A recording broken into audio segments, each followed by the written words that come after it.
আল্লাহ রাব্বুল আলামিন পবিত্র কুরআনুল কারীমের ৭ নং সূরা সূরাতুল আ'রাফ এর ১১ নম্বর আয়াতে বলেন, বিসমিল্লাহির রহমানির রহিম। আল্লাহ রাব্বুল আলামিন বলছেন, ওয়ালাকাদ খালাকনাকুম সুম্মা সাওয়ারনাকুম সুম্মা কুলনা লিল মালাইকাতি ইসজুদু লিআদম ফাসাজাদু ইল্লা ইবলিস লাম ইয়াকুম মিনাস সাজিদিন। আল্লাহ রাব্বুল আলামিন বলছেন, ওয়ালাকাদ খালাকনাকুম, নিঃসন্দেহে আল্লাহ রাব্বুল আলামিন সেই সত্তা যিনি তোমাদেরকে সৃষ্টি করেছেন। সুম্মা সাওয়ারনাকুম, এরপর তোমাদেরকে আকৃতি দান করেছেন, সুন্দর অবয়ব কাঠামো দান করেছেন, দৈহিক কাঠামো।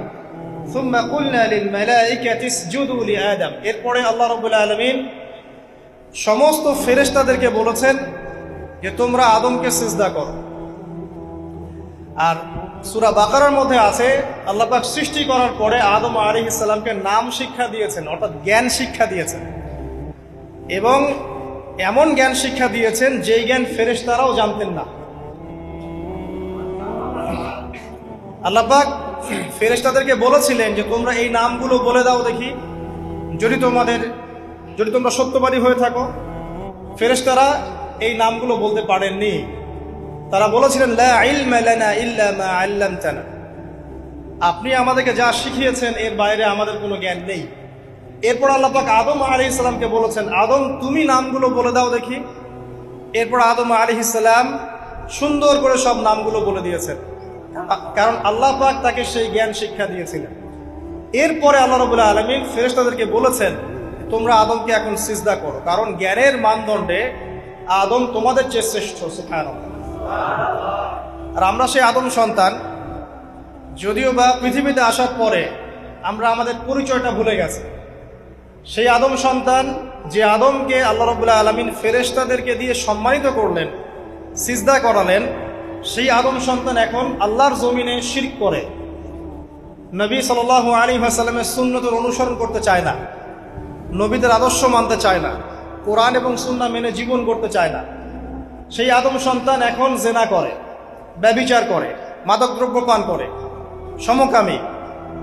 সেই আদম সন্তান এখন ঘুষ খাচ্ছে, সুদ খাচ্ছে, দুর্নীতি করছে, অন্যের সম্পদ আত্মসাৎ করছে, অন্যায়ভাবে মানুষকে হত্যা করছে।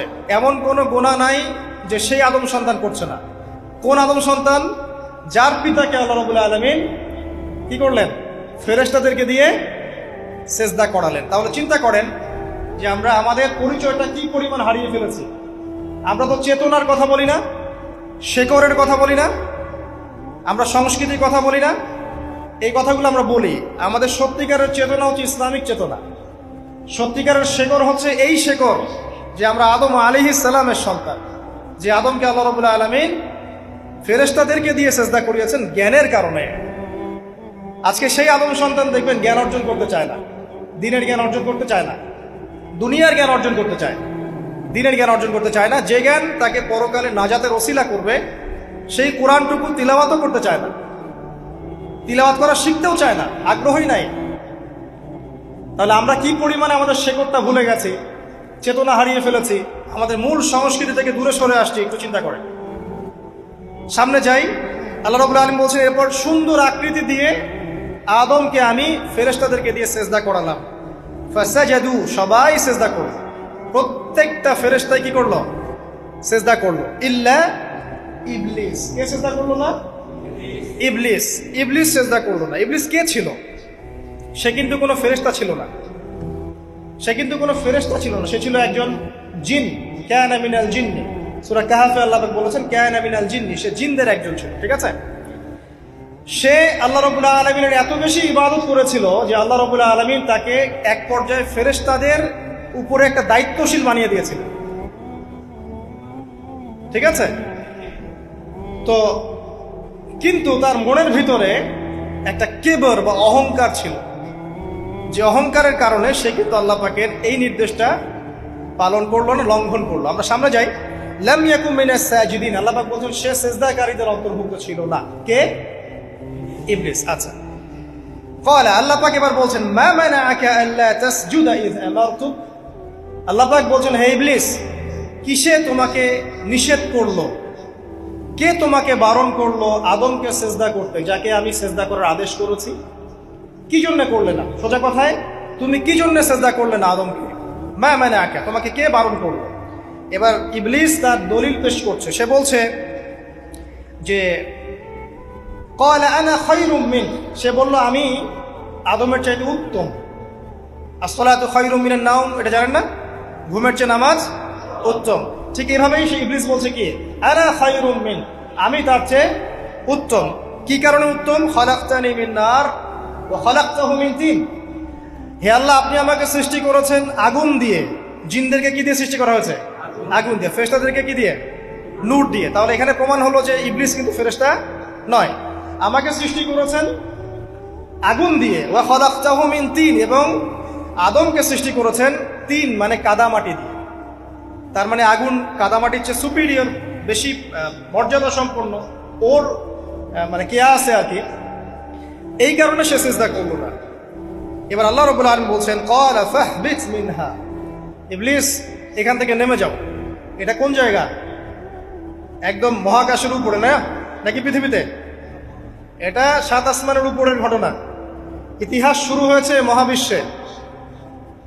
মানুষের অস্তিত্বও ছিল না, এমন একটা সময় চলে গেছে। মহাবিশ্বে কোটি কোটি বছর চলে গেছে যখন মানুষ বলতে কিচ্ছু ছিল না। ছিল না।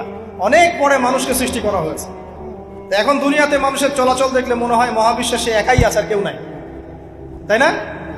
আচ্ছা, এটা দলিল কোরআনে আছে। সূরা দাহার 1 নম্বর আয়াত পড়ে দেখবেন, হাল আতা আলাল ইনসান হাইনুম মিনাদ দাহরি লাম ইয়াকুন শাইআম মাযকুরা। আল্লাহ পাক বলছেন মানুষের উপরে এমন সময় চলে গেছে যে মানুষ কোনো আলোচ্য বিষয় ছিল, উল্লেখযোগ্য কোনো বিষয় ছিল না। তো সভ্যতার শুরুর ঘটনা হচ্ছে এটা, মানে মানব সভ্যতার একদম শুরুর শেকড়ের ঘটনা হচ্ছে এটা। একদম শুরুর চেতনা, শুরুর সংস্কৃতি শুরু হচ্ছে এখান থেকে। এবার ইবলিস বলছে আমি সিজদা করব না, বিকজ আমি তো একটা সুপিরিয়র। আপনি তাকে সৃষ্টি করেছেন মাটি দিয়ে, আমাকে সৃষ্টি করেছেন আগুন দিয়ে, আমি তাকে সিজদা করব না। সে আল্লাহ পাকের আদেশ লঙ্ঘনই করলো না, বরং আল্লাহকে উল্টা একটা যুক্তি দেখালো যে আপনি ভুল, আমি ঠিক। নাউজুবিল্লাহ, আপনি আমাকে আদমকে সিজদা করতে বলছেন, এটাই ভুল, বরং উচিত হচ্ছে ও আমাকে সিজদা করবে। নাউজুবিল্লাহ। তো সে কিন্তু আবা ওয়াস্তাকবার, সে উদ্ধত হলো এবং অহংকারও প্রদর্শন করলো। আল্লাহ পাক বলছেন ক্বালা ফাহবিত মিনহা, এখন এখান থেকে নেমে যাও। এই জান্নাতি বলেন আর ওই ঊর্ধ্ব জগতই বলেন, সেখান থেকে তোমরা নেমে যাও, তুমি নেমে যাও। ফামা ইয়াকুনু লাকা আন তাতাকাব্বারা ফিহা, এখানে দাঁড়িয়ে তুমি অহংকার করবে এই অধিকার তোমাকে দেওয়া হয় নাই। সোজা কথায় আল্লাহ পাক বলছেন এখানে দাঁড়িয়ে তুমি অহংকার করবে এই অধিকার তোমাকে দেওয়া হয়নি। আল্লাহ পাক অহংকারীকে পছন্দ করেন? অহংকারীদেরকে আল্লাহ পাক কিয়ামতের মাঠে পিঁপড়ার মতো উঠাবেন। তাদের আকৃতি মানুষের সমানও হবে না, ছোট ছোট কালো পিঁপড়ার মতো হবে, এবং অন্ধকার ওদেরকে ঢেকে নিবে। তো আমাদের মনে যাদের অহংকার আছে, আল্লাহর রাস্তায় অহংকার ছেড়ে দেই। অহংকার ইলমেরও থাকতে পারে। একজনের অনেক বড় ইলমি ডিগ্রি সার্টিফিকেট আছে, অমুক ফারেক তমুক ফারেক, অমুক মুহাদ্দিস অমুক মুফাসসির, ডাবল ডিগ্রি, এটারও অহংকার থাকতে পারে। ঠিক আছে? আবার অনেকের টাকা পয়সার অহংকার থাকে, অনেকের ক্ষমতার অহংকার থাকে, আবার এখনকার মেয়েদের সৌন্দর্যের অহংকার থাকে, থাকে না? এক এক মানুষের এক একটা অহংকার। অহংকারের ডেফিনেশনটা কি? একজন সাহাবী নবী সাল্লাল্লাহু আলাইহি ওয়াসাল্লামকে বলছেন, ইয়া রাসূলুল্লাহ, আমি পছন্দ করি আমার গায়ের পোশাকটা সুন্দর হোক, আমার জুতা সুন্দর হোক, ঠিক আছে, আমার সুগন্ধি ভালো হোক, দামি হোক। এটা কি অহংকারের পরিচয়? নবী সাল্লাল্লাহু আলাইহি ওয়াসাল্লাম বলছেন না, এটা অহংকারের পরিচয় নয়। বরং অহংকারের পরিচয় হচ্ছে অন্য মানুষকে তুচ্ছ তাচ্ছিল্য করা, এক, আর দুই হচ্ছে সত্যকে প্রত্যাখ্যান করা। মনে থাকবে অহংকারের সংজ্ঞা কি? এক, অন্য মানুষকে তুচ্ছ তাচ্ছিল্য করা, আর দুই, সত্যকে প্রত্যাখ্যান করা। এখন সত্য কি? আইনস্টাইনের থিওরি সত্য, নাকি পিথাগোরাসের উপপাদ্যই সত্য, নাকি আমাদের পশ্চিমারা যে সেকুলারিজম, কমিউনিজম, ডেমোক্রেসি ইত্যাদি ইত্যাদি, ন্যাশনালিজম, এগুলো দিয়ে দিয়েছে মতবাদগুলো, এগুলোই চূড়ান্ত সত্য? সায়েন্সই কি চূড়ান্ত সত্য? চূড়ান্ত সত্যটা কি আসলে? এক কথায় সূরা কাহফের 29 নম্বর আয়াতে সত্যের সংজ্ঞা আছে। কত নম্বর আয়াতে? সূরা কাহফের 29 নম্বর আয়াতে আল্লাহ পাক বলছেন ওয়াকুলিল হাক্কু মির রাব্বিকুম, হে নবী আপনি বলে দিন সত্য সেটাই, ন্যায় অন্যায়ের চূড়ান্ত মানদণ্ড সেটাই, হক বাতিলের চূড়ান্ত মানদণ্ড সেটাই। কোনটা? যেটা তোমার রবের পক্ষ থেকে নাজিল হয়েছে। আমাকে বলেন যে রবের পক্ষ থেকে কি নাজিল হয়েছে? একসময় তাওরাত নাজিল হয়েছিল না, ওটাই হক ছিল। ওই সময় কি ছিল? সেটাই হক ছিল। জাবুর ওই সময়ের কি ছিল? হক। ইনজিল ওই সময়ের হক ছিল। এখন কি আছে আমাদের কাছে? কোরআন এবং এর ব্যাখ্যা হচ্ছে হাদিস। কিয়ামত পর্যন্ত কি অন্য কোনো শরীয়ত আসবে? অন্য কোনো নবী আসবে? কেউ যদি বলে যে অমুকে নবী হবে, সে কি মুসলিম না কাফের? তাহলে কোনো সন্দেহ আছে? যদি কেউ দাবি করে যে মুহাম্মদ সাল্লাল্লাহু আলাইহি ওয়াসাল্লাম শেষ নবী নন, আরো নবী আসতে পারে, নাউজুবিল্লাহ, এবং এই কুফরি আকীদায় বিশ্বাসীকে কেউ যদি কাফের মনে না করে, সেও কাফের হয়ে যেতে পারে। বুঝতে পারছেন? আসেন, তো অহংকারের সংজ্ঞাটা আমরা জেনে নিলাম যে সত্যকে প্রত্যাখ্যান করা, আল্লাহর ওহীকে প্রত্যাখ্যান করা, মানে কোরআন এবং সুন্নাহ থেকে সরে আসা, এটাকে মিথ্যা মনে করা, বা অন্য কোনো মতবাদকে কোরআন সুন্নাহর সমকক্ষ মনে করলেও কুফরি হয়ে যাবে। এরকম মনে করে অন্য একটা মতদর্শ, একটা দর্শন, একটা ফিলোসফিক্যাল থট বা একটা স্কুল অফ থট কোরআন সুন্নাহর চেয়ে ভালো নয়, কিন্তু কোরআন সুন্নাহর সমমানের, এটাও যদি কেউ মনে করে, কাফের। কথা কি বুঝতে পারছেন? এটা হচ্ছে অ্যাবসলিউট ট্রুথ, মানে এটা সত্যের একদম সর্বোচ্চ স্টেজ, এর উপরে আর কিছু নাই। ভুলে গেছিলেন ভাই? আচ্ছা, এবার আসেন, আমরা অহংকারের সংজ্ঞা জানলাম, সত্যের সংজ্ঞাও জানলাম। এখানে ইবলিস কি করছে? সে অহংকার প্রদর্শন করছে। সে আল্লাহকে বলছে আপনি ভুল, আমি ঠিক। আদমকে সে তুচ্ছ তাচ্ছিল্য করলো এবং সত্যকে প্রত্যাখ্যান করলো, দুটোই কিন্তু ইবলিস করলো এখানে। আসেন, আল্লাহ পাক বলছেন ফাখরুজ, এখান থেকে বের হয়ে যাও হতভাগ। ফাখরুজ মানে উখরুজ মানে বের হও, অতএব ফাখরুজ, এখান থেকে বের হয়ে যাও। ইন্নাকা মিনাস সাগিরিন, তোমার অহংকার করার কোনো সুযোগ নেই এখানে, তুমি তো ছোট পুত্র। ইন্নাকা মিনাস সাগিরিন, সাগির মানে কি? তুমি এখান থেকে, তুমি বের হয়ে যাও এখান থেকে, তুমি একজন ক্ষুদ্র সত্তা, তোমার এখানে অহংকার করার কিচ্ছু নাই। কলা, এবার ইবলিস বলছে, এই জায়গাগুলো খুব ভালো করে শোনেন, আমাদের লেকচারের আসল জায়গায় কিন্তু যাবে ওই যে, যদি আড়াইটা পর্যন্ত লেকচারটি কোনো সমস্যা আছে? আচ্ছা, তাহলে বসে থাকে, খাওয়া দাওয়া করে আসছেন তো?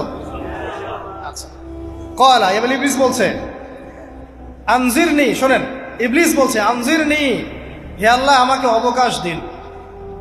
কি বলছে? আমাকে অবকাশ দিন। ইলা ইয়াউমি ইউবআসুন, যেই দিন আপনি কিয়ামত ঘটাবেন, যেই দিন সবাইকে পুনরুত্থিত করবেন, ওই দিন পর্যন্ত আমাকে অবকাশ দিন। সূরা বাকারায় আছে, অন্য সূরায় আছে, রব্বি আনজিরনি ইলা ইয়াউমি ইউবআসুন। ইবলিস বলছে হে আমার রব। কি বলছে ইবলিস? হে আমার রব। ইবলিস কি তাহলে আস্তিক না নাস্তিক? কথা বলেন, ইবলিস কি আস্তিক না নাস্তিক? আস্তিক। ইবলিস বলছে যে ইয়া রব্বি, রব্বি হে আমার রব, হে আমার প্রতিপালক। আল্লাহকে ইবলিস বলছে হে আমার প্রতিপালক, আনজিরনি আমাকে অবকাশ দিন, ইলা ইয়াউমি ইউবআসুন, কিয়ামত দিবস পর্যন্ত, বা যেদিন আপনি পুরো মানব জাতিকে উঠাবেন কবর থেকে, আবার ওই দিন পর্যন্ত আমাকে অবকাশ দিন। তার মানে কিয়ামত যে হবে এটা নতুন করে লেখা হয় নাই, সভ্যতায় হিস্ট্রির শুরু থেকেই কিয়ামত ছিল। কথা বুঝতে পারছেন? ফেরেশতারাও জানতেন যে একদিন মহাবিশ্ব ধ্বংস হয়ে যাবে। যখন পৃথিবীতে মানুষকে পাঠানো হয়নি তার আগেই ফেরেশতারা জানতেন, আল্লাহ পাকের ইলমে ছিল এবং তিনি এটা ফয়সালা করে দিয়েছিলেন যে একদিন এই পুরো মহাবিশ্বই ধ্বংস হয়ে যাবে। ইবলিস আগে থেকে জানতো যে কিয়ামত হবে, এই জন্য সে বলছে আমাকে কিয়ামত পর্যন্ত অবকাশ দিন। আল্লাহ পাক এবার কি বলছেন দেখেন, ইবলিস আল্লাহর কাছে চাইলো, আল্লাহ পাক তাও তাকে ফেরত দিলেন না। আর আমরা আল্লাহর কাছে চাইতে এখন হতাশা হয়ে যায় না, দোয়া করতে থাকি আর বলি যে আমার দোয়া তো কবুল হচ্ছে না।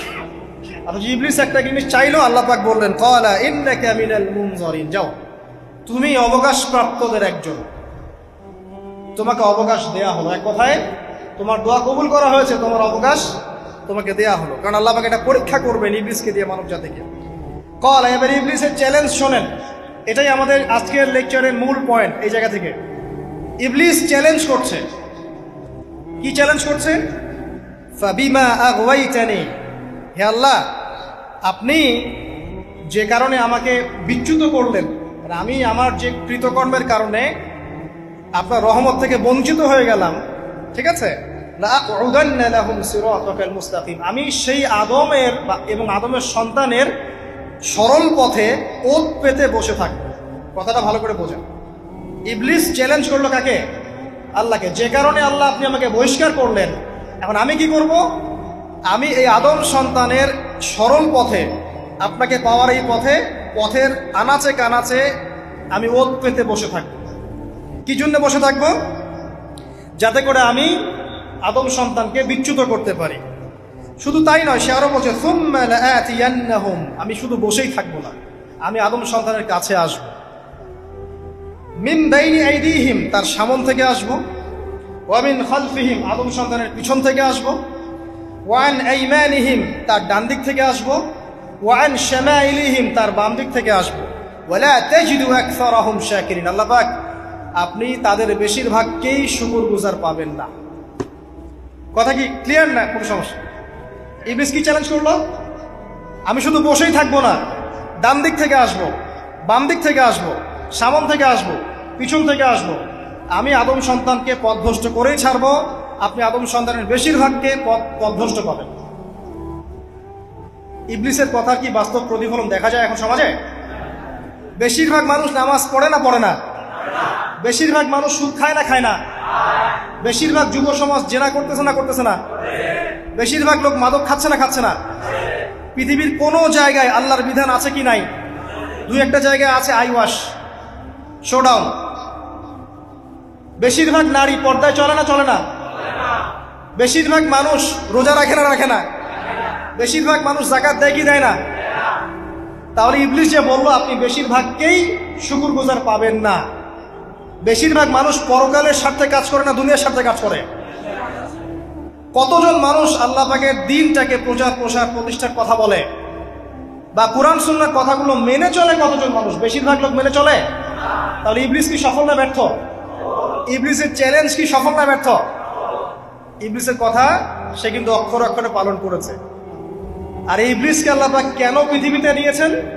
আমাদেরকে পরীক্ষা করার জন্য, যেন আমরা এই সর্বপথ থেকে বিচ্যুত না হই। সামনে যান, আরো কঠিন কথা আছে। ক্বাল আখরুজ মিনহা, আল্লাহ পাক বলছেন এখান থেকে বের হয়ে যাও। মাযউমান মাদহুরা, একদম অপদস্থ লাঞ্ছিত হয়ে এখান থেকে বের হয়ে যাও। লামান তাবিআকা মিনহুম, তুমি তো চ্যালেঞ্জ করলা আমাকে, ঠিক আছে, কিন্তু যে ব্যক্তি যেই তোমার অনুসরণ করবে, আল্লাহ পাকের কথা শুনেন, যেই তোমার অনুসরণ করবে, লাআমলাআন্না জাহান্নামা মিনকুম আজমাইন, যে পুরুষ বা নারী যেই হোক না কেন, যে আদম সন্তান ইবলিস তোমার অনুসরণ করবে, তোমার পথ ধরবে, আমি তোমাকে সহ এদের সবাইকে দিয়ে জাহান্নাম পূর্ণ করব। আল্লাহর কিচ্ছু যায় আসে না। আল্লাহ পাক যদি এই পুরো পৃথিবীটাকেও জাহান্নামে নিক্ষেপ করেন অবাধ্যতার কারণে, আল্লাহ পাকের কিছু যায় আসে? ওই যে আপনাদের এখানে নদী আছে না, কি বালাসী ঘাট, এখানে চর আছে না? চরের মধ্যে একটা বালুর কণার কি দাম আছে বলেন তো? একটা বালুর কণার কোন দাম আছে? এই পুরো মহাবিশ্বে পৃথিবীর অবস্থান এর চেয়েও কম। তো পুরো পৃথিবীর মানুষ যদি আল্লাহর অবাধ্য হয়, আল্লাহ পাক যদি পুরো দুনিয়াটাকে ধ্বংস করে দেন, জাহান্নামে নিক্ষেপ করেন, আল্লাহ পাকের কিছু যায় আসবে কিনা? এবার আসেন, এখান থেকে আমরা বুঝতে পারলাম যে ইবলিস একটা তৃতীয় সত্তা। আল্লাহ পাক আদম আলাইহিস সালামকে সৃষ্টি করলেন, নাম শিক্ষা দিলেন, সেজদা করালেন, ইবলিসকে সেজদা করতে বললেন, সে করলো না। সে চ্যালেঞ্জ করলো উল্টা, যে আমি ওর চেয়ে উত্তম, আপনি ভুল আমি সঠিক। সে অহংকার করলো এবং একই সাথে সে আদমকে পথভ্রষ্ট করার চ্যালেঞ্জও করে বসল। আল্লাহ পাক ঘোষণা করলেন, যদি কোনো আদম সন্তান তোমাকে ফলো করে, তোমাকে সহ তাকে আমি জাহান্নামে নিক্ষেপ করব। ঠিক আছে এ পর্যন্ত? এবার সামনে আসেন। এবার আল্লাহ পাক আদমকে বলছেন, কাকে বলছেন? আদম আলাইহিস সালামকে বলছেন, ইয়া আদম, হে আদম। তার আগে আদম আলাইহিস সালামের বুকের পাঁজর থেকে কাকে সৃষ্টি করেছেন? হাওয়া আলাইহিস সালাম, সভ্যতার ইতিহাসের প্রথম নারী এবং ইতিহাসের সবচেয়ে সুন্দরী রমণী কে? হাওয়া আলাইহিস সালাম। আরেকজন আছেন সবচেয়ে সুন্দরী রমণী, কে? কে বলতে পারবেন? জি না, 100 টাকা পুরস্কার বলেন। হ্যাঁ, নাম কি? মাশাআল্লাহ, ওই ওকে পুরস্কার দিও। কি নাম তোমার? মাশাআল্লাহ মাশাআল্লাহ। দ্বিতীয় সুন্দরী রমণী, দুজন রমণীকে বলা হয় পৃথিবীর সবচেয়ে সুন্দরী রমণী। আপনি যাদেরকে দেখে সিডিউস হচ্ছেন, যদিও এদেরকে দেখে সিডিউস হওয়ার কিছু নাই, কারণ এরা তো সুন্দর না, কোনো দিক থেকে সুন্দর না, না পোশাকের দিক থেকে, না চেহারার দিক থেকে, না ফিজিক্যাল স্ট্রাকচারের দিক থেকে। এদেরকে দেখে তো পাগলও সিডিউস হবে না। তো আদম আলাইহিস সালাম এবং আদম আলাইহিস সালামের স্ত্রী হাওয়া আলাইহিস সালাম এবং সারা আলাইহিস সালাম, ইতিহাসের সবচেয়ে সুন্দর রমণী, ইতিহাসের সবচেয়ে সুন্দর রমণী কাদের স্ত্রী ছিলেন? নবীদের অন্য কারো? এজন্যই বলি, আপনি যদি পবিত্র থাকেন, আল্লাহওয়ালা মানুষ হন, ইনশাআল্লাহ তাআলা আল্লাহ পাক আপনার ঘরে একজন নেককার পুণ্যবতী সুশ্রী স্ত্রী দান করবেন ইনশাআল্লাহ।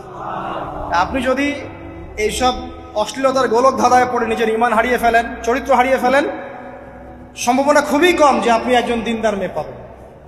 বরং আপনি এমন কাউকেই পেতে পারেন যে আপনার মতোই, ঠিক আছে? দেখবেন যে আপনি 10 ঘাটের পানি খেয়ে আসছেন, ও দেখবেন 12 ঘাটের পানি খেয়ে আসছে।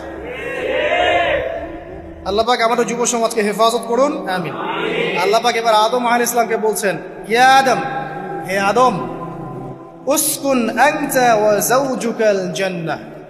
আদম শোনো, তুমি এবং তোমার স্ত্রী দুইজন এখন জান্নাতে থাকো। কোথায় থাকো? জান্নাতে থাকো। ওয়া কুলা মিন হাইসু শি'তুমা, যেখানে ইচ্ছা সেখান থেকে খাবার খাও। জান্নাতের নাজ নেয়ামতের কথা তো আপনারা শুনেছেন অনেক, আমি ওইগুলো বলতে যাচ্ছি না, সময় চলে যাবে। যা ইচ্ছা তাই পাবেন সেখানে, যা ইচ্ছা তাই। এমন একটা জায়গা যেটা কখনো কোনো চোখ দেখে নাই, কোনো কান শোনেও নাই।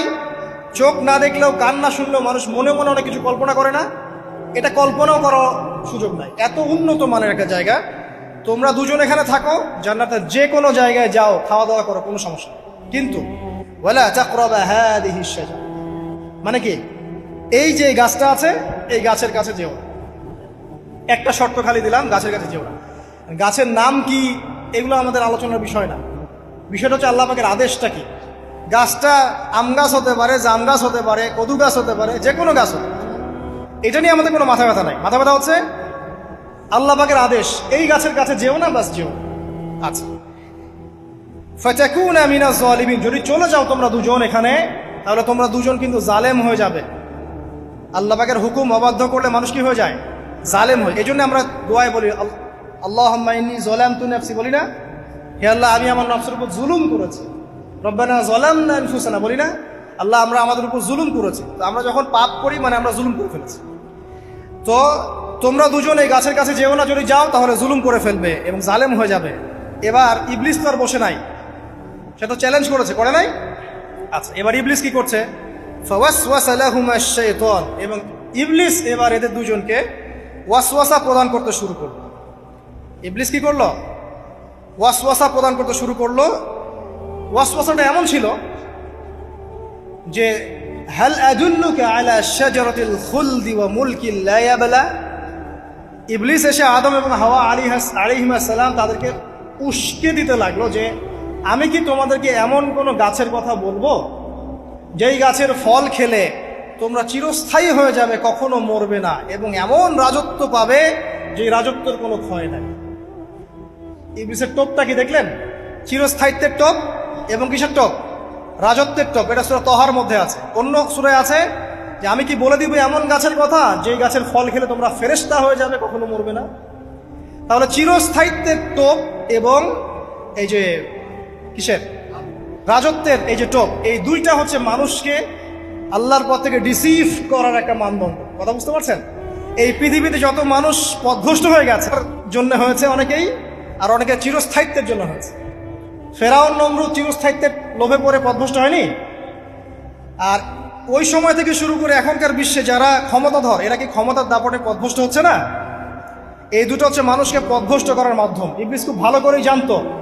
এটা কথা বলি নাই, যখন আদম আলাইহিস সালামকে তৈরি করে রাখা হয়েছে, সৃষ্টি করে রাখা হয়েছে, ইবলিস এর চারপাশে রাউন্ড দিচ্ছিল, তাওয়াফ করছিল, তাওয়াফ। এবং মানব শরীরের এবং মানব মস্তিষ্কের, মনের, মননের দুর্বল পয়েন্টগুলো সে ফাইন্ড আউট করছিল। কারণ সে কিন্তু অনেক জ্ঞানী ছিল, সে কিন্তু প্রচণ্ড জ্ঞানী ছিল, এবং এখনও কিন্তু সে প্রচণ্ড জ্ঞানী, এবং তার অভিজ্ঞতা ঝুলি এখন অনেক বেশি, তাই না? ওর বয়স হয়ে গেছে না, এখন প্রচুর বয়স। তো তাওয়াফ করে করে সে মানুষের দুর্বল জায়গাগুলো ফাইন্ড আউট করেছে। একটা হচ্ছে পেট, একটা প্রবৃত্তি, একটা হচ্ছে নারীর প্রতি আসক্তি, ঠিক আছে, একটা ক্ষমতার লোভ, একটা চিরস্থায়িত্বের লোভ। এগুলো হচ্ছে মানুষের দুর্বল জায়গা। ইবলিস এগুলো ফাইন্ড আউট করে ওইভাবে চাল দিয়েছে। কথা বুঝতে পারছেন? একটু খেয়াল করে দেখেন, এখনকার বিশ্বে যত অন্যায় হচ্ছে, ম্যাক্সিমাম পাপ হচ্ছে পেটের কারণে। পেট। সুদ খায় কেন? পেটের কারণে। ঘুষ খায় কেন? পেটের কারণে। ইভেন যে এখন জেনা করছে, ওদেরকে তো এখন যৌনকর্মী বলতে হয়, তাই না? সম্মান দিয়ে কথা বলতে হয়। তো যৌনকর্মী যারা, তারাও দেখবেন পেটের কারণেই করছে। পেটের কারণে। তারপর দেখবেন মানুষের সম্পদ আত্মসাৎ, ওই যে ছেলে মেয়ে বাল বাচ্চার জন্য। পেট মানে মূল জিনিসটা কি? পেট। এবং চিরস্থায়িত্ব, ক্ষমতার দাপট আর প্রবৃত্তির দাসত্ব, এগুলো হচ্ছে মানুষের সবচেয়ে দুর্বল পয়েন্ট। দেখবেন ম্যাক্সিমাম পাপ হচ্ছে মেয়েদের কারণে। মেয়েদের কারণে না, মেয়ের পিছনে। মেয়ের পিছনে আপনি চলে গেছেন, এখানে আত্মহত্যা করছে কেউ, কেউ এখানে আপনার জেনা করছে, কেউ ধর্ষণ করছে, কেউ পরকে লিপ্ত হচ্ছে, মানে মেয়েরই কোনো পাপ। ওই যে বলে না, দুইটা পাপ যাকে পেয়ে গেছে তার লাইফটা ক্র্যাশড। একটা হচ্ছে মেয়ে, একটা হচ্ছে টাকা। অর্থ সম্পদের লালসা যার মধ্যে পেয়ে বসেছে, এর জীবন শেষ। আর যার মেয়ের নেশা আছে, মেয়ের নেশা যার মধ্যে আছে, এর জীবন শেষ। একে আপনি হেদায়েতের পথে আনতে পারবেন না ইল্লা মাশা আল্লাহ, আল্লাহ পাক যদি না চান। আসেন, ইবলিস তাওয়াফ করছিল এবং সে কিন্তু টোপ দিল, চিরস্থায়িত্বের টোপ দিল। এবং কিসের টোপ দিল? ফেরেশতা হয়ে যাবে, অমর হয়ে যাবে। এবার আমাদের পিতামাতা আদম এবং হাওয়া আলাইহিস সালাম তারা কিন্তু ফল খেয়ে ফেললেন। আর এটা এমন নয় একবার ওয়াসওয়াসা দিয়েছে বাস খেয়ে ফেলেছেন, এমন নয়। কন্টিনিউয়াসলি সেই কাজটা করেছে। একটা মানুষ যখন জেনা করে, ইবলিস কি একবার এসে বললেই কেউ জেনা করে ফেলে? আস্তে আস্তে কিন্তু মানুষ জেনার পথে যায়। ওই যে প্রথমে একদিন, অনেক দিন একটা লেকচার দিয়েছিলাম না, প্রথমে গার্লফ্রেন্ড বয়ফ্রেন্ড একটা সম্পর্ক হয়, তাই না? তারপর কথাবার্তা হয়, মোবাইল ফোন এক্সচেঞ্জ করে, নোট এক্সচেঞ্জ করে, কফি খায়, আস্তে আস্তে ডেটিংয়ে যায়, পরে দেখবেন এক পর্যায়ে গিয়ে জেনা। এভাবে। আর যারা ধর্ষক, এতে ডাইরেক্ট অ্যাকশন, এত সময় নাই, ডাইরেক্ট। তো ইবলিস প্রতিটা পাপ মানুষকে ধাপে ধাপে করায়। দেখবেন ইবলিস এখানেও কিন্তু আমাদের পিতামাতাকে ধাপে ধাপে ওইদিকে নিয়ে গিয়েছে। এবার আসেন, আমাদের পিতামাতা ফল খেয়ে ফেললেন, এই জায়গাটা খুব ভালো করে বোঝেন। এই ফল খাওয়াটা আল্লাহর অবাধ্যতা না। আল্লাহ পাক বলেছিলেন না যে জালেম হয়ে যাবে, আল্লাহ পাকের অবাধ্য হলেন। অবাধ্যতার ফলাফলটা কি হলো এবার শোনেন। আমরা সবাই জানি অবাধ্যতার ফলাফল কি, আল্লাহ পাক জান্নাত থেকে নামিয়ে দিয়েছেন, তাই তো? এর আগে আরেকটা ফলাফল হয়েছে। এই ফলাফলের সাথে আমাদের বর্তমান সময়কার যে ইস্যুটা চলছে, পোশাক, নারী, সংস্কৃতি, হাবিজাবি, হ্যাঁ, বেহায়াপনা, বেলাল্লাপনা, এই ইস্যুটা এখানে জড়িত। এটা আমারও বুঝতে এবং খুঁজে পেতে সময় লেগেছে। আমরা সবাই পড়েছি স্টুডেন্ট লাইফে, আদম এবং হাওয়া আলাইহিস সালাম আদেশ লঙ্ঘন করেছেন, সাথে সাথে আল্লাহ পাক জান্নাত থেকে কি করেছেন? নামিয়ে দিয়েছেন। ইবলিসকেও নামিয়ে দিয়েছেন, তারপরে হায়াত দিয়েছেন, এখানে পরীক্ষা করছেন, এই তো। এখানে আল্লাহ পাক দেখবেন আমাদের আমল কেমন, আমল ভালো হলে আবার জান্নাতে, খারাপ হলে আবার জান্নাত। কিন্তু এর আগেও একটা ঘটনা ঘটেছে।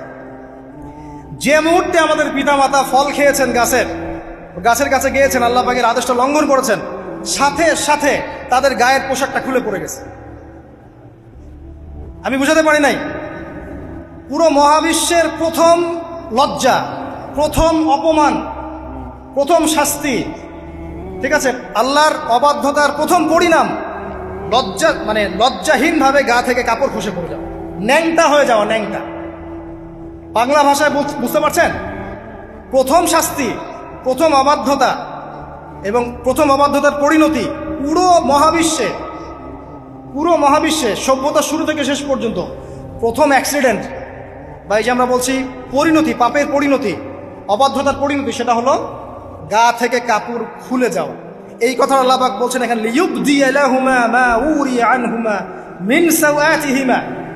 ইবলিস তোমাদের পিতামাতাকে এই গাছের কাছে নিয়ে গিয়ে ফল খাইয়ে তাদের গা থেকে পোশাক খুলে ফেলে দিয়েছে। এবার কি বুঝতে পারছেন যে ইবলিস এখন বিশ্বে কি করছে? ইবলিস সেম কাজটা করছে আমাদের সাথে, আমাদের গা থেকে তারা পোশাক খুলে ফেলে দিচ্ছে। সভ্যতার শুরুর পাপ বলছি না আমরা, এটা আসলে ভুল। সভ্যতার শুরুতে আদম এবং হাওয়া আলাইহিস সালাম যে ভুলটা করেছেন, তার যে পরিণতি হয়েছে, সেটা এটা ছিল না যে জান্নাত থেকে পৃথিবীতে নামিয়ে দেয়া, বরং পরিণতি এটা ছিল তাদের গা থেকে প্রথম কাপড় খুলে গেছে, তারা নগ্ন হয়ে গেছেন। ইবলিস সর্বপ্রথম আমাদের বাবা মাকে নগ্ন করেছে প্রলোভন দিয়ে, ক্ষমতার প্রলোভন, চিরস্থায়িত্বের প্রলোভন দিয়ে। আজকের বিশ্বেও কি ইবলিসের দোসররা সেম কাজটা করছে না? আজকের বিশ্বেও কি ইবলিসের মানুষরূপী দোসরগুলা সেম কাজটাই করছে না? সেম কাজটা করছে। আমাদের গা থেকে ওরা পোশাক খুলে ফেলছে, এরপর আল্লাহ পাক জান্নাত থেকে নামিয়ে দিয়েছে। আগে কিন্তু এটা হয়নি, আগে পোশাক খুলেছে। এরপর কি হচ্ছে জানেন? শোনেন, আল্লাহ পাক ওয়াকালা মা নাহাকুমা রাব্বুকুমা আন হাযিহি আশ-শাজারা ইল্লা আন তাকুনা মালাকাইন আও তাকুনা মিনাল খালিদিন। ইবলিস বলছিল যে তোমাদের রব তোমাদেরকে এই গাছের কাছে যেতে নিষেধ করেছে এই কারণে যে তোমরা এখানে গেলে মালাক হয়ে যাবে এবং চিরস্থায়ী হয়ে যাবে। ওয়া কাসামাহুমা ইন্নী লাকুমা লামিনান নাসিহিন। ইবলিস বলছিল যে আমি আল্লাহর কসম করে বলছি আমি তোমাদের শুভাকাঙ্ক্ষী। ফাদাল্লাহুমা বিগুরুর, ওদেরকে তারা পথভ্রষ্ট করলো, ইবলিস তাদেরকে পথভ্রষ্ট করলো। ফালাম্মা যাকাশ শাজারা, যখন তারা গাছের কাছে গেলেন, বাদাত লাহুমা সাওআতুহুমা, তাদের লজ্জাস্থানটা উন্মুক্ত হয়ে গেল, কাপড় খুলে পড়ে গেল। এটাই বলতে যাচ্ছিলাম। ওয়া তাফিকা ইয়াখসিফানি আলাইহিমা মিন ওয়ারাকিল জান্নাহ, এবং আদম এবং হাওয়া আলাইহিমা সালাম জান্নাতের গাছের পাতা ছিঁড়তে লাগলেন এবং সেই পাতা দিয়ে লজ্জাস্থান ঢাকতে লাগলেন। আপনার বাবা আপনার মাকে যদি কেউ রাস্তায় নগ্ন করে ফেলে আপনার কেমন লাগবে? আপনি কি করবেন তার ইজ্জত সম্মান বাঁচানোর জন্য? আমাদের পিতা মাতাকে ইবলিস জান্নাতে নগ্ন করে দিয়েছিল এবং আমাদের পিতা মাতা জান্নাতের পাতাগুলো ছিঁড়ে ছিঁড়ে লজ্জাস্থানকে আবৃত করতে শুরু করল। ওয়ানাদাহুমা রাব্বুহুমা, এবং আল্লাহ পাক বলছেন এবার আল্লাহ পাক তাদের দুজনকে ডাকলেন, ডেকে বলে আলাম আনহাকুমা আন তিলকুমা শাজারা, হে আদম এবং হাওয়া তোমাদের দুজনকে কি আমি বলি নাই যে এই গাছের কাছে যাবে না? ওয়াকুল লাকুমা ইন্নাশ শাইতানা লাকুমা আদুউম মুবিন, আমি কি তোমাদেরকে বলি নাই নিশ্চয়ই শয়তান তোমাদের স্পষ্ট প্রকাশ্য শত্রু? ক্বালা, এবার তারা তাদের ভুল বুঝতে পারলেন। আল্লাহ পাকের কত দয়া মানুষের প্রতি দেখেন।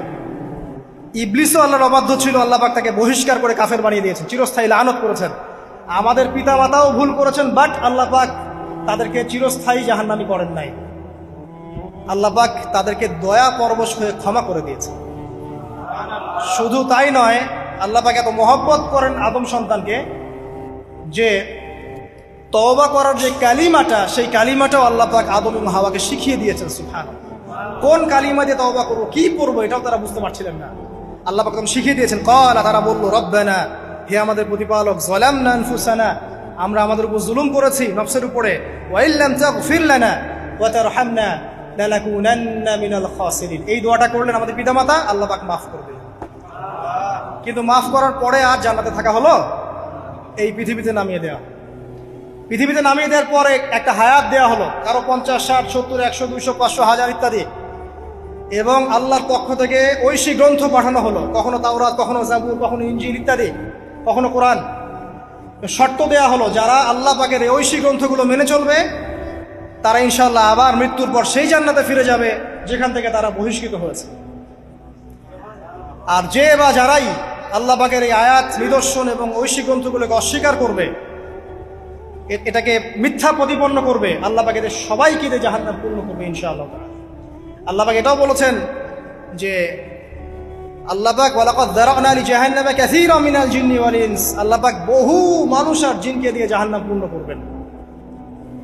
কারণ এই দুই জাতিকে পাঠানো হয়েছিল পৃথিবীতে শুধু আল্লাহর ইবাদত করার জন্য। ওয়া মা খালাকতুল জিন্না ওয়াল ইনসা ইল্লা লিয়াবুদুন, এরা সেটা করে নাই। এই কারণে আল্লাহ পাক হাদিসের মধ্যে জানিয়েছেন প্রতি 1099 জন মানুষকে আল্লাহ পাক জাহান্নামে পাঠিয়ে দেবেন, তবে বেশিরভাগ জান্নাতি হবে এই উম্মতে মুহাম্মাদের মধ্যে। এবার শোনেন, আমাদের পিতামাতার এই পরিণতির পর আল্লাহ পাক যখন আমাদেরকে পৃথিবীতে পাঠালেন, আল্লাহ পাক আমাদেরকে নগ্ন করে পৃথিবীতে রাখেন নাই। সুবহানাল্লাহ, আল্লাহ পাক আসমান থেকে লিবাস পাঠিয়েছেন। এই যে সমাজ বিজ্ঞানের বইগুলোতে লেখা আছে না, মানুষ আগে নগ্ন ছিল, গাছের ছালপাতা পরে থাকতো, তারপরে বন্যপ্রাণী শিকার করতো, গুহায় গুহায় থাকতো, বোগাস, মিথ্যা, বাজে কথাই বলছে, একদম টোটাল মিথ্যা কথাই বলছে। আল্লাহ রাব্বুল আলামিন সভ্যতা শুরু করেছেন নবী দ্বারা, সভ্যতা শেষও করবেন নবী দ্বারা। প্রত্যেক যুগে যুগে সভ্যতার ধারক এবং বাহক ছিলেন নবীগণ। আর আদম আলাইহিস সালাম পৃথিবীতে আসার পর নগ্ন হয়ে থাকেন নাই, আল্লাহ পাক আসমান থেকে লেবাস পাঠিয়েছিলেন। সুবহানাল্লাহ, আল্লাহ পাক আমাদেরকে নগ্ন করে রাখেন নাই। এবার দেখেন আল্লাহ পাক কি বলছেন, ইয়া বানি আদম, আচ্ছা আসেন, ইয়া বানি আদম, হে বনু আদম, কাদেরকে বলছেন? আমাদেরকে। কদ আনজালনা আলাইকুম লিবাসান ইউআরি সাওআতিকুম ওয়া রিশা, হে বনু আদম, আমি তোমাদেরকে নগ্ন ছেড়ে দিচ্ছি না, আমি তোমাদের জন্য লেবাস আর পোশাক পাঠাচ্ছি, যেই পোশাক দিয়ে তোমরা তোমাদের লজ্জাস্থানকে আবৃত করবে এবং সৌন্দর্য বর্ধন করবে। এটা করছি না আমরা এখন? আচ্ছা, ওয়ালিবাসুত তাকওয়া যালিকা খায়র, আর তাকওয়ার লেবাস, তাকওয়ার পোশাকটা হচ্ছে সবচেয়ে উত্তম। যেমন দেখেন আমাদের সতর কি এই নাভির উপর থেকে হাঁটুর নিচ পর্যন্ত না, তাই বলি কি আমরা সবাই এভাবেই ঘুরি? এটা সর্বনিম্ন একটা স্কেল, তাই না? এর উপর আপনি জুব্বা পরছেন, পাগড়ি পরছেন, টুপি পরছেন, বা আপনি হয়তো আরো ঢিলেঢালা কোনো পোশাক পরছেন, এই পোশাকটাকে বলা হচ্ছে তাকওয়ার পোশাক। ওয়ালিবাসুত তাকওয়া যালিকা খায়র, এটা আরো উত্তম। একজন মেয়ের, অনেক আলেম বলছেন যে চোখ, এই চোখটুকু ঢেকে বের করে দেখা যাবে, বলছে না? অনেকে বলেছেন কিনা? কিন্তু এটাও যদি কেউ সামনে জিলবাব দিয়ে ঢেকে রাখে তাহলে কি উত্তম নয়? পর্দার ক্ষেত্রে উত্তম নয়? তো লিবাসুত তাকওয়া যালিকা খায়র, তাকওয়ার যে পোশাক সেটা আরো উত্তম বেশি। নর্মালি তো পোশাক দিয়েছি, তাকওয়ার পোশাক সবচেয়ে উত্তম বেশি। আল্লাহ পাকের একটা সতর্কবাণী শুনে নেবার, যালিকা মিন আয়াতিল্লাহ, এই পোশাকটা আল্লাহ পাকের নিদর্শন। পোশাকটা কি? আল্লাহ পাকের নিদর্শন। লাআল্লাকুম ইয়াযাক্কারুন, যাতে করে তোমরা স্মরণ করতে পারো। কি স্মরণ করব? ওই যে আমাদের পিতামাতাকে নগ্ন করে দিয়েছে ইবলিস, এটা মনে রাখতে পারো তোমরা, এটা আল্লাহ পাকের নিদর্শন। ইয়া বানি আদম, হে বনু আদম, লা ইয়াফতিনান্নাকুমুশ শাইতান। এবার শোনেন, আল্লাহ পাক আমাদেরকে বলছেন, হে বনু আদম, লা ইয়াফতিনান্নাকুমুশ শাইতান, শয়তান যেন আবার তোমাদেরকে ফিতনায় ফেলতে না পারে। পৃথিবীতে তোমরা থাকবে, শয়তানের বহু দোসর তোমাদের সামনে থাকবে, ডানে বামে, যে ডান থেকে আসবে, বাম থেকে আসবে, হ্যাঁ, সামন পিছন থেকে আসবে, মিডিয়ার মধ্যে দিয়ে তোমাদের ঘরে ঘরে ঢুকে যাবে শয়তানের দোসর। লা ইয়াফতিনান্নাকুমুশ শাইতান, শয়তানের দোসররা যেন তোমাদেরকে ফিতনায় ফেলতে না পারে। কে বলছেন? আল্লাহ পাক বলছেন। কিরকম ফিতনা? কামা আখরাজা আবাওয়াইকুম মিনাল জান্নাহ, ঠিক যেভাবে শয়তান তোমাদের পিতা মাতাকে জান্নাত থেকে বের করে দিয়েছিল, ওই রকম ফিতনায় যেন ফেলতে না পারে। ঠিক আছে? ওয়ায়ানজিউ আনহুমা লিবাসাহুমা, এবং শয়তান তোমাদের পিতা মাতার লেবাস খুলে ফেলেছিল, নগ্ন করে দিয়েছিল, নগ্নতা, বেহায়াপনা, অশ্লীলতা শিখিয়েছিল, ওইদিকে ধাবিত করতে চেয়েছিল। শয়তানের দোসররা যেন এটা করতে তোমাদের সাথে না পারে, সতর্ক থাকবে। লিউরিয়াহুমা সাওআতিহিমা, যাতে করে তোমাদের লজ্জাস্থানটা উন্মুক্ত হয়ে যায়। ইন্নাহু ইয়ারাকুম, নিশ্চয় শয়তান তোমাদের সবাইকে দেখতে পায়। হুয়া ওয়া কাবিলুহু, সে এবং তার পুরো কবিলার লোকজন, মিন হাইসু লা তারাউনাহুম, এমন জায়গা থেকে যে জায়গা তোমরা দেখতে পারো। আর শয়তান এবং তার অনুসারী যারা আছে, হোক মানুষ আর জিন, তারা তোমাদেরকে দেখতে পারে এমন জায়গা থেকে যা তোমরা দেখো না। আমরা যারা এই বিশ্বে আছি, আমরা সবাই এখন খেলার পুতুলের মতো খেলছি। যারা নিয়ন্ত্রণ করে বিশ্ব, এদেরকে কেউ দেখতে পারে না, এরা মানুষ শয়তান। কথা বুঝতে পারছেন? আর এমনি জিন শয়তান যারা আছে, এদেরকে তো আমরা দেখতে পারি না, অনেক দূর থেকে তারা আমাদেরকে দেখতে পারে। আল্লাহ পাক সতর্ক করছেন এটা। ইন্না জাআলনা আশ-শায়াতিন আউলিয়া লিল্লাযিনা লা ইউমিনুন, শোনেন, নিশ্চয়ই যারা আমার প্রতি ঈমান আনে না বা আমার অবাধ্য হয়, আমার আদেশ মানে না, তাদের সাথে আমি শয়তানকে বন্ধু বানিয়ে দিয়েছি। এবার বুঝলেন কেন বললাম এরা মানুষ শয়তান? বিকজ এদেরকে আল্লাহ পাক শয়তানের বন্ধু বানিয়ে দিয়েছেন, এটা শয়তানের বন্ধু। অন্য সূরায় আছে, শয়তান, জিন শয়তান মানুষ শয়তানকে ওহী করে। জিন শয়তান মানুষ শয়তানের মাথায় এসব বুদ্ধি ঢালে, শয়তানি বুদ্ধিগুলো শয়তান মানুষের মাথায় ঢালে। মানে মানুষ মাথাটা আগে সে রিড করেছে, কাকে কোন দিক দিয়ে রিসিভ করা যাবে। ঠিক আছে? আচ্ছা, এরপরে আরো আল্লাহ পাক বলছে, ওয়াইদা ফাআলু ফাহিশাতান, তারা যখন কোনো ফাহেসা কাজ করে, নোংরা বেহায়ার মতো কাজ করে, ক্বালু, তারা বলে, ওয়াজাদনা আলাইহি আবানা, এরকম করেই আমরা আমাদের পিতা মাতাদেরকে পেয়েছি। মানে যুগ যুগ ধরে এই সংস্কৃতি চলে আসছে, নগ্নতার সংস্কৃতি, বলে না? কথা বুঝতে পারছেন না? এই কথাই তারা বলে, যেটা কোরআনে আছে।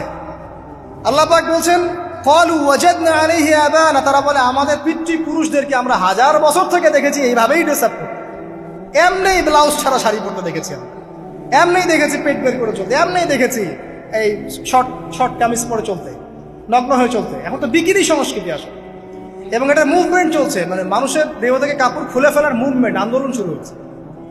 ঠিক আছে? এবং দোহাই হচ্ছে আমরা 1000 বছর থেকে এমনিই চলছে। এই যে আল্লাহ পাক বলছেন,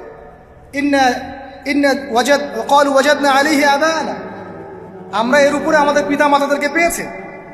ওয়াল্লাহু আমারানা বিহা, এরা আরো বলে আল্লাহ আমাদেরকে এই আদেশ করেছেন। নাউযুবিল্লাহ। আল্লাহ বলছেন, আল্লাহ পাকের আদেশ কি? কুল ইন্নাল্লাহা লা ইয়া'মুরু বিল ফাহশা, নিঃসন্দেহে আল্লাহ পাক কোনো ফাহেসা কাজের আদেশ করতেই পারেন না। পারেন? নিঃসন্দেহে আল্লাহ পাক কোনো ফাহেসা, বেলাল্লাপনা, বেহায়ার মতো কোনো আদেশ, বেহায়াপনার কোনো কাজের আদেশ করতে পারেন না। আতাকুলুনা আলাল্লাহি মা লা তা'লামুন, তোমরা কি আল্লাহ সম্পর্কে এমন কথা বলছো যেই কথা তোমরা জানো না? এই পর্যন্ত থাক। এবার আসেন বাস্তবতায় আসেন। এতটুকু যে আমরা হিস্ট্রির সূচনার কথাগুলো বললাম, এখানে আপনারা কিন্তু প্রথম একটা দলিল পেলেন মানুষের দেহ থেকে পোশাক খুলে ফেলে। এরপর আমি পুরো কোরআনটা ঘাটার চেষ্টা করেছি। আদম আলাইহিস সালাম থেকে শুরু করে মুহাম্মদ সাল্লাল্লাহু আলাইহি ওয়াসাল্লাম পর্যন্ত হাজার হাজার শতাব্দী চলে গেছে, তাই নাই? হাজার হাজার বছর চলে গেছে, বহু জাতি এসেছে, বহু জাতি চলেও গেছে। আমরা কি প্রথম জাতি নাকি? এর আগে কত জাতি পৃথিবীতে এসেছে, চলেও গেছে, গেছে না? আচ্ছা, কোরআন ঘেটে ঘেটে ক্লান্ত হয়ে যাওয়ার পর আমরা এমন কোনো জাতি পাচ্ছি না যাদের কথা আল্লাহ পাক বলেছেন যে আমি তাদেরকে ধ্বংস করেছি অশ্লীলতার কারণে, বা এই আপনার বেলাল্লাপনার কারণে, বা ফাহেসা কাজের কারণে। সরাসরি এই একটা কারণ দেখে আল্লাহ পাক কোনো কওমকে ধ্বংস করেছেন খুব রেয়ার, খুঁজে পাওয়া যাচ্ছে না। শুধু 3টা জায়গা বের করতে পেরেছি। কটা জায়গা? 3টা। 1 নাম্বার দেখেন, আদম আলাইহিস সালাম পরে নূহ আলাইহিস সালাম না, এই জাতিটাকে আল্লাহ পাক ধ্বংস করেছেন না? এই ধ্বংসটাকে আল্লাহ পাক এই বেপরদামির কারণে করেছেন, অশ্লীলতার কারণে করেছেন, পোশাকের অপসংস্কৃতির কারণে করেছেন? করেন না, শিরকের কারণে করেছেন। কি কারণে? শিরক। আল্লাহ পাক সবাইকে ডুবিয়ে মেরেছেন, কিন্তু ওরা যে নগ্ন পোশাক পরে রাস্তাঘাটে চলাফেরা করতো এই কথাটা কিন্তু আল্লাহ পাক বলেন। তার মানে ওদের পাপ এটা ছিল না। এরপর ইব্রাহিম আলাইহিস সালামের কওম কি এই কারণে ধ্বংস হয়েছে? অশ্লীলতার কারণে ধ্বংস হয়েছে? বেহায়াপনার কারণে ধ্বংস হয়েছে? নগ্নতার সংস্কৃতির অপচর্চার কারণে ধ্বংস হয়েছে? না, শিরকের কারণে। আদ জাতি এই কারণে না, সামুদ জাতি এই কারণে না। একটা জাতি পাওয়া যায়, তার নাম কওমে লূত। কি নাম? কওমে লূত। এই লূত কওম ছিল সমকামী। তারা মেয়েদের সাথে বিবাহ বন্ধনে আবদ্ধ হতো না, বরং ছেলেদের ছেলে ছেলে জেনা করতো না। এই একটা জাতি পাচ্ছি ইতিহাসে যারা অশ্লীলতার কারণে, ফাহেসা কাজের কারণে, সমকামিতার কারণে, নোংরামির কারণে আল্লাহ পাক পুরো উপরে উঠিয়ে নিচে নামিয়ে ধসিয়ে দিয়েছে। এই একটা জাতি পেলাম। আরেকটা জাতি পাওয়া যায়, তার নাম হচ্ছে বানু ইসরাইল। কি নাম? বানু ইসরাইল। আল্লাহ রাসূল সাল্লাল্লাহু আলাইহি ওয়াসাল্লাম বলছেন যে তোমরা দুনিয়া থেকে বেঁচে থাকো এবং নারীর ফিতনা থেকে বেঁচে থাকো। কারণ বানু ইসরাইল মানে মূসা আলাইহিস সালামের যে কওম ছিল, এই কওমের মধ্যে প্রথম ফিতনা দেখা দিয়েছিল মেয়েদের ব্যাপারে। এই একটা পেলাম যে মেয়েদের কারণে, বেহায়াপনার কারণে, অশ্লীল পোশাকের কারণে, নগ্নতার কারণে একটা সভ্যতাকে আল্লাহ পাক শাস্তি দিয়েছে। 2টা পাওয়া গেল, ঠিক আছে? 1 2, একটা লূত, একটা হচ্ছে বানু ইসরাইল, ঠিক আছে? আর একটা পাওয়া যায় এটা জোর করে, সেটা হলো নবী মুহাম্মদ সাল্লাল্লাহু আলাইহি ওয়াসাল্লাম নবী হওয়ার ঠিক আগের সময়টা, যেটাকে আমরা কি বলি? আইয়ামে জাহিলিয়াত। ওই সময়ে মেয়েদের জেনাটা ব্যাপক ছিল, ব্যভিচারটা ব্যাপক ছিল, পরকীয়াও ছিল, বৈবাহিক তেমন কোনো অধিকার ছিল না। এমনও হতো যে একটা মেয়ের সাথে 8-10 জন পুরুষ সহবাস করতো, করার পরে সেই মেয়ে যখন গর্ভবতী হতো, তার বাচ্চা প্রসব করার পর সেই মেয়ে 10 জনকে ডেকে দাঁড় করাতো, দাঁড় করিয়ে বলতো যে অমুকে হচ্ছে আমার এই বাচ্চার বাপ, তারপরে এর সাথে বিয়ে হতো। চিন্তা করতে পারেন তো? নারীদের যে বৈষয়িক অধিকার, ধর্মীয় অধিকার, আপনার পোশাকের অধিকার, শালীনতার অধিকার, সম্পত্তির অধিকার, এগুলো ছিল না ওই সময়। এই একটা সভ্যতা পাওয়া যাচ্ছে। তাহলে 3টা আমরা বের করতে পারলাম। কথা ঠিক আছে? আচ্ছা, এবার আসেন এই 3টা সভ্যতার পর নবী সাল্লাল্লাহু আলাইহি ওয়াসাল্লাম যখন নবী হলেন, তখন তিনি সমস্ত অশ্লীলতার শেকড়টাকে উপরে ফেলে দিলেন। সভ্যতার ইতিহাস থেকে শুরু করে আমরা যত জাতির ধ্বংস দেখছি, এই ধ্বংসগুলো শিরকের কারণে হয়েছে, কুফরির কারণে হয়েছে, অবাধ্যতার কারণে হয়েছে। মাত্র কয়েকটা জাতির ক্ষেত্রে অশ্লীলতা, বেহায়াপনা, আপনার ফাহেসা কাজ, এগুলোর রিজন দেখানো হয়েছে।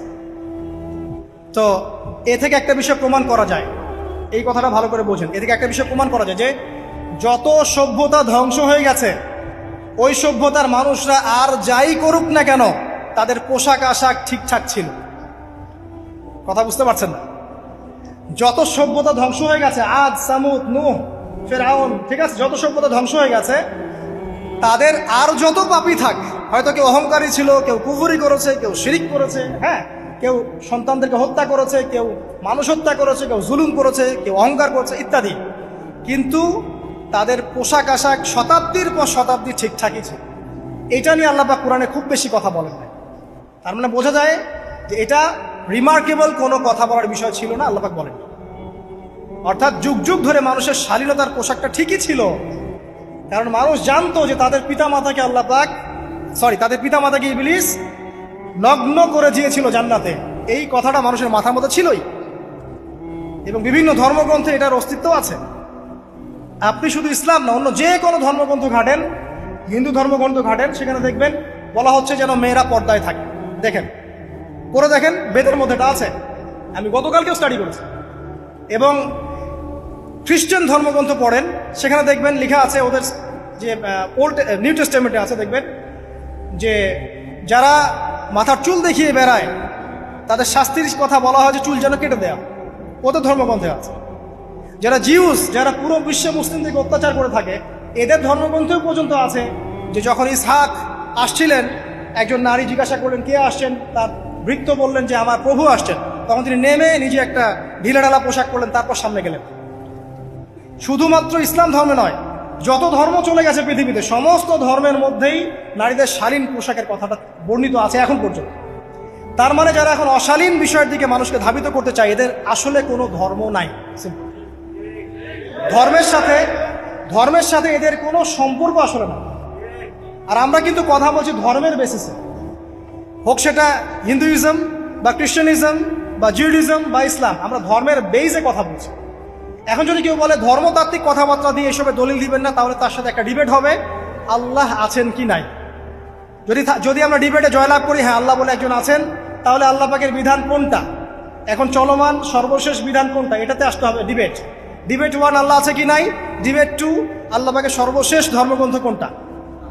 এই তো, এই দুইটাতে আমরা যদি জয়লাভ করি, এবং ইনশাল্লাহ আমরা সেটা করবো, এটাতে আমাদের কেউ ঠেকাতে পারবেন ইনশাল্লাহ, এটাই সত্য, তাহলে মানুষের উপর ওয়াজিব হয়ে যাবে এটার উপর আমল করা। এখন আমরা এর বেসিসে দেখবো কোনটা ঠিক কোনটা বেঠিক, তাই না, কোনটা সত্য কোনটা মিথ্যা, কোনটা ন্যায় কোনটাও নাই, তখন আমরা এর বেসিসে দেখবো, অন্য কোনো ভিত্তির বেসিসে দেখবো।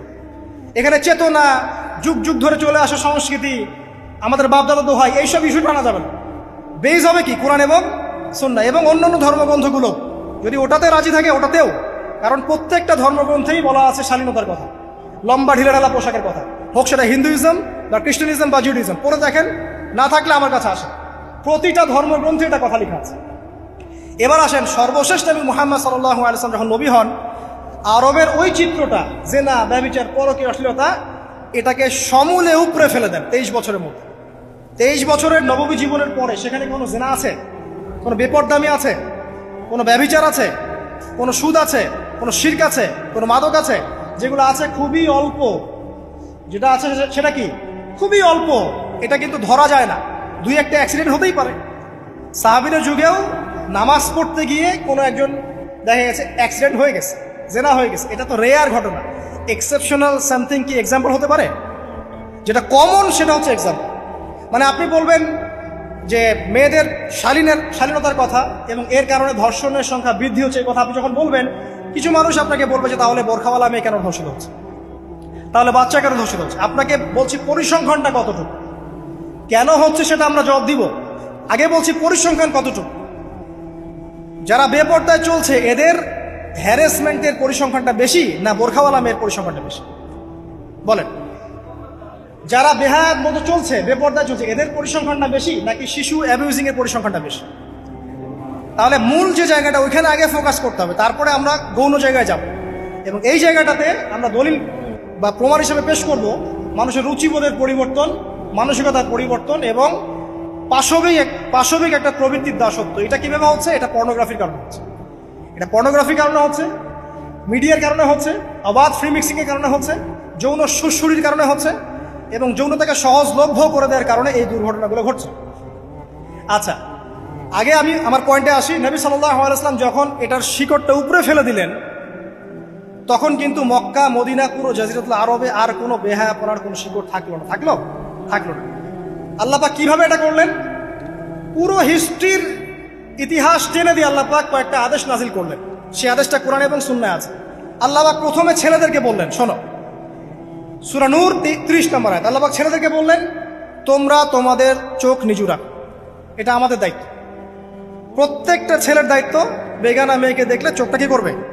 নিচু করবে, সিম্পল। তাহলে আপনি সিডিউসড হবেন, এক কথায়। 2 নাম্বার, আল্লাহ পাক আমাদেরকে বললেন তোমরা তোমাদের লজ্জাস্থানকে হেফাজত করো। কাদেরকে? আমাদেরকে, মানে ছেলেদেরকে। প্রথমে আল্লাহ পাক ছেলেদেরকে বললেন চোখ নিচু করে রাখো, লজ্জাস্থানে হেফাজত করো। ঠিক আছে? সূরা বানী ইসরাঈল আল্লাহ পাক বললেন জেনার ধারের কাছেও যেও না, ধারের কাছেও যেও না। আল্লাহ পাক আরো বললেন যদি কেউ জেনা করে ফেলে সূরা নূরে, তাহলে তাকে 100টা বেত্রাঘাত করতে হবে। কয়টা? 100টা, এবং 1 বছরের জন্য তাকে বহিষ্কার করতে হবে। আল্লাহ পাক শাস্তিও দিলেন, শুধু তাত্ত্বিক বিধান দেন নাই, শাস্তিও দিয়েছেন। কারণ শুধু তাত্ত্বিক বিধান দিয়ে হবে? আমি যদি ওয়াজ করে বেড়াই ভাই মদ খায়েন না, মদ খায়েন না, কোনো শাস্তি না অ্যাপ্লাই করি, তাহলে কি মদ ছাড়বে মানুষ? আমরা যদি বলি হত্যা করা মহাপাপ, মহাপাপ, দুর্নীতি করা মহাপাপ, মানুষ দুর্নীতি ছাড়বে? ছাড়বে না, যতক্ষণ না শাস্তি নিশ্চিত করা যাচ্ছে। আল্লাহ পাক তাত্ত্বিক কথা শুধু বললেন না, শাস্তিও নিশ্চিত করলেন। তারপর আল্লাহ পাক আরো বললেন যদি বিবাহিত কোনো ব্যক্তি ব্যভিচার করে তাহলে তাকে রজম করতে হবে, মাটিতে পুঁতে তাকে পাথর নিক্ষেপ করে হত্যা করে। ঠিক আছে? শাস্তি। এরপরে দেখেন আল্লাহ পাক মেয়েদেরকে বলছেন, এবার মেয়েদেরকে বলছেন তোমরা মূলত ঘরে থাকো, যদি বাইরের পরিবেশ তোমাদের অনুকূলে না থাকে তোমরা ঘরে অবস্থান করো। ওয়াকরনা ফি বুয়ুতিকুন্না ওয়ালা তাবাররুজনা তাবাররুজাল জাহিলিয়াতিল উলা, তোমরা মূলত ঘরে থাকো। জাহিলি যুগে মেয়েরা যেভাবে নিজেদেরকে প্রদর্শন করে বেড়াতো এই কাজটা তোমরা করো না। যদি করো তাহলে সমাজে বেহায়াপনা, ফায়সা বেড়ে যাবে, তোমরা নিজেরাই ক্ষতিগ্রস্ত হবে, যেটা ওরা হচ্ছে এখন। আচ্ছা, এরপর আল্লাহ পাক আরো বললেন হে নবী আপনি আপনার স্ত্রী এবং মুমিন নারীদেরকে বলেন তারা যদি বাহিরে যায় যেন জিলবাব দিয়ে তাদের পুরো বক্ষ দেশটাকে ঢেকে নেয়। তাহলে পোশাকের সংস্কৃতির শেকড় কোত্থেকে শিখবো? আমি কোত্থেকে শিখবো? আল্লাহ পাক কর্তৃক নাজিলকৃত সর্বশেষ ঐশী গ্রন্থ থেকে শিখবো নাকি? যে বইয়ের মধ্যে কোনো ভুল নাই সেটাই তো আমার শেখার মাধ্যম হবে নাকি? নাকি যে দর্শনে 1000টা ভুল সেটা শিখবো আমি? আল্লাহ পাক এখানে বলছেন মুমিন নারীদেরকে বলো বাইরে গেলে পরে তারা যেন জিলবাব দিয়ে, কাপড় দিয়ে সুন্দর করে বক্ষদেশ সেগুলো ঢেকে রাখে। বোরখার কথা এখানে নাই শব্দে। ঠিক আছে? ঢেকে রাখা ঢিলেঢালা পোশাকের কথা এসেছে। আচ্ছা আসেন, আল্লাহ পাক আরো বললেন যে তোমরা অমুক অমুক অমুক অমুক, যেমন আপনার বাবা, আপনার ভাই, আপনার এই যে সন্তান, এই যে মাহারাম যারা আছে এদের সামনে ছাড়া অন্যদের সামনে যখনই যাবে তোমরা কিন্তু হিজাব অবলম্বন। তা আল্লাহ পাক হিজাবের বিধান দিলেন, চক্ষু নিচু করতে বললেন, লজ্জাস্থানের হেফাজত করতে বললেন, এবং যদি এর পরেও কেউ ভুল করে ফেলে তাহলে আল্লাহ পাক শাস্তির কথা বললেন। আল্লাহ পাকের সিস্টেমটা সুন্দর হলো না? এই সিস্টেমটা নবী সাল্লাল্লাহু আলাইহি ওয়াসাল্লাম অ্যাপ্লাই করলেন, সমাজ থেকে সমস্ত জেনা ব্যভিচারের ভিত্তি উঠে চলে গেল। সুবহানাল্লাহ বলবেন না? এটা হলো অবস্থা। তারপর দেখেন আল্লাহ রাব্বুল আলামিন শুধু পর্দার কথা বলেই ক্ষান্ত হলেন না, কারণ একটা বিধান দিলেই মানুষের সবকিছু সলভ হবে না। আল্লাহ পাক এর পাশাপাশি আমাদেরকে 5 ওয়াক্ত নামাজ পড়তে বললেন। ঠিক আছে? নামাজ পড়লে মানুষ ভালো হবে, নৈতিকতা শিখবে, আল্লাহর সাথে ক্লোজ সম্পর্ক হবে। আল্লাহ পাক কোরআন তেলাওয়াত করতে বললেন। ঠিক আছে? কোরআন মেনে চলতে বললেন। আল্লাহ পাক আমাদেরকে আল্লাহর জিকির করতে বললেন, নবীর সুন্নাহ মতো চলতে বললেন। আল্লাহ রাব্বুল আলামিন আমাদেরকে আল্লাহর যত অবাধ্যতা আছে, কি সমস্যা? হ্যাঁ আচ্ছা যেতে দেন। আমি যেটা বলতে চাচ্ছি যে আল্লাহ পাক শুধু পর্দার কথাগুলো বলেই একটা বিধান দিয়ে শেষ করে দিলেন না, কারণ শুধুমাত্র হিজাবের সাথেই পুরো সোসাইটির সমস্যাগুলো জড়িত না, এখানে আরো অনেক বিষয় আছে। যদি আপনি নৈতিকতা না শেখেন একটা বোরখাওয়ালা মেয়েকে আপনি টিস করতে পারেন। ঠিক আছে? যদি আপনার মধ্যে আল্লাহর ভয় তাকওয়া না থাকে আপনি কিন্তু একটা বাচ্চাকেও ধর্ষণ করতে পারেন, সুযোগ পেলে আপনি করে ফেলবেন। আপনার মধ্যে আল্লাহর ভয় না থাকলে আপনি কিন্তু গোপনে জেনা করতে পারেন বা পর্ন দেখতে পারেন। তাই আল্লাহ পাক শুধু হিজাবের বিধানটা দিয়েই ক্ষান্ত হলেন না, আল্লাহ পাক আনুষঙ্গিক আরো অনেক কথা বললেন যে তোমরা পবিত্র হও, বেশি বেশি আল্লাহর জিকির করো, 5 ওয়াক্ত সালাত নামাজে পড়ো, কোরআন তেলাওয়াত করো, নবীর সুন্নাহ মেনে চলো, দিনই কাজে ব্যস্ত থাকো, সৎ কাজের আদেশ করো, অসৎ কাজে নিষেধ করো। মানে এই সবগুলো কাজ যখন একসাথে হবে আপনার মনটা কি হবে? পবিত্র হবে। আপনার মনের মধ্যে আল্লাহর নূর চলে আসবে। আপনার মনে আল্লাহর নূর চলে আসবে, তখন এইসব অন্ধকার বা এই যে জাহেলিয়াতগুলো আপনার কাছে ভালো লাগবে। যখন আপনার ইন্টারনাল যে সোলটা আছে এটা যখন এনলাইটমেন্ট হবে আল্লাহর নূর দিয়ে, তখন আপনার কাছে এইসব হারাম প্রিমিক্সিং, হারাম পরকিয়া, আপনার জেনা, আপনার ব্যভিচার, পর্ন এগুলো বিভীষিকাময় মনে হবে, আপনার কাছে ভালো লাগবে। আল্লাহ পাক অন্তর্জগৎটা পরিবর্তন করার জন্য আমাদেরকে এই সিস্টেমগুলো দিলেন। শুধু হিজাবই করবে not this is not necessary, এর সাথে আরো অনেক বিষয় থাকবে, নামাজ, রোজা, হজ, যাকাত, হ্যাঁ হজ, উমরা, তাসকিয়া, জিকির আজগার, কোরআন তেলাওয়াত, আমর বিল মারুফ নাহি আনিল মুনকার সব একত্রিত হবে। আবার হিজাবও চলবে। এরপরে যদি কেউ সীমা লঙ্ঘন করে শাস্তিও আছে। পুরো সিস্টেমটা সুন্দর না?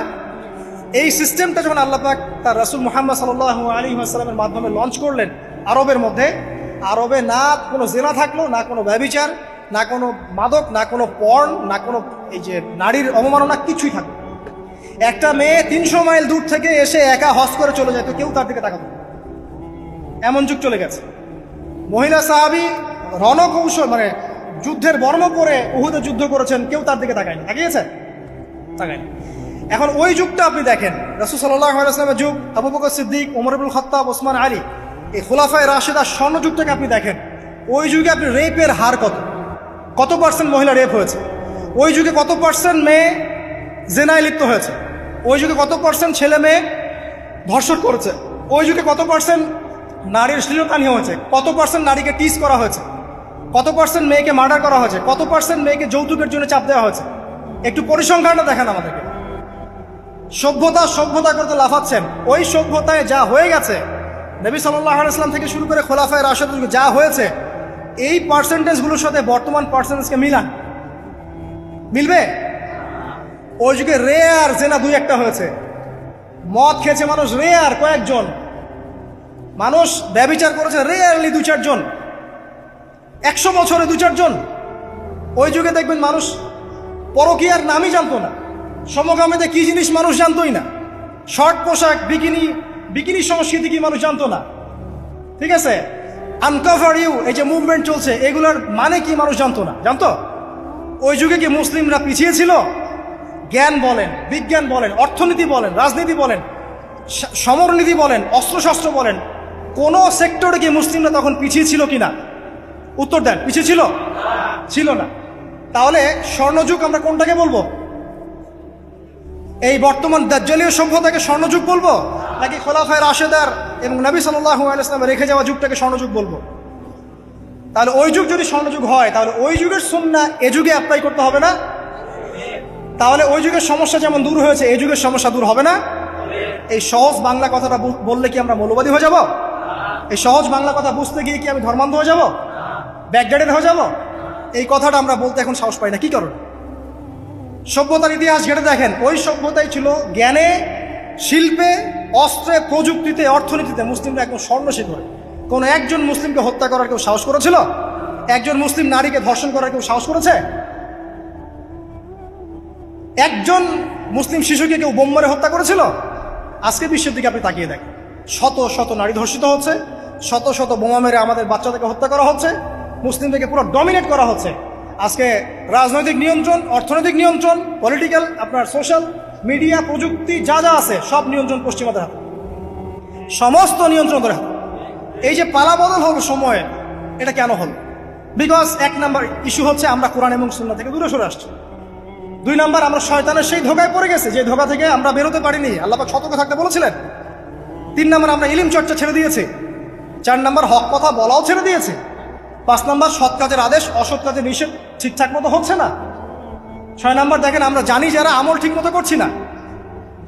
7 নাম্বার, আমরা বক ধার্মিক হয়েছে, বক ধার্মিক, খালি নামাজ, রোজা, হজ, যাকাত আর তাসবিহর মধ্যে ইসলাম, বাকি কোনো জায়গায় ইসলাম নাই, কোনো জায়গায় ইসলাম নাই। সমস্যা এগুলা দেখবেন, পরিবারের কাঠামো ভেঙে যাচ্ছে। আমরা কোরআন সুন্নাহকে হাতে নিয়ে ওয়ার্ল্ডকে চ্যালেঞ্জ করতে পারি নাই, ডিল করতে পারি নাই। এবং পশ্চিমা এবং অন্যান্য সভ্যতার যে নোংরা মতাদর্শগুলো আছে, এগুলোকে ঢালাওভাবে আমরা গ্রহণ করেছি এবং আস্তে আস্তে আস্তে আস্তে পুরো মুসলিম বিশ্বে এগুলো ছড়িয়ে গেছে। এখন আপনি পেপার পত্রিকা খুললে দেখবেন 4টা 5টা 10টা ধর্ষণ, এই মেয়ে রেপ, এই মেয়ে ডাকাতি, ওইখানে হত্যা, এখানে যৌতুক, এখানে অমুক তমুক, সুদ, ঘুষ, জেনা, ব্যভিচার, নিত্য নৈমিত্তিক ব্যাপার। কারো এগুলো নিয়ে কোনো মাথা ব্যথাও নাই, এগুলো খুব সিম্পল সাধারণ ব্যাপার এখন আমাদের কাছে।